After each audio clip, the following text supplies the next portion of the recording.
نحمده ونصلي على رسوله الكريم اما بعد فاعوذ باللہ من الشیطان الرجیم بسم اللہ الرحمن الرحیم۔ السلام علیکم ورحمۃ اللہ وبرکاتہ۔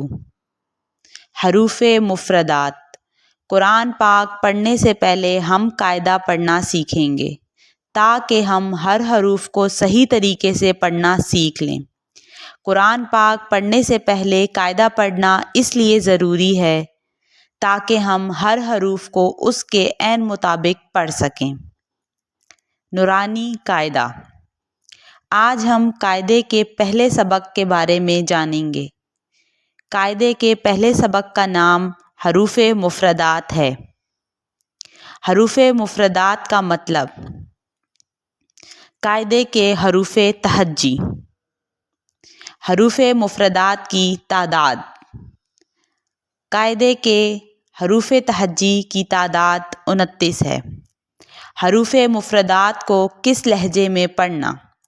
حروف مفردات کو تجوید و قرأت کے مطابق عربی لہجے میں پڑھنا۔ صدق اللہ العظیم۔ جزاک اللہ خیر۔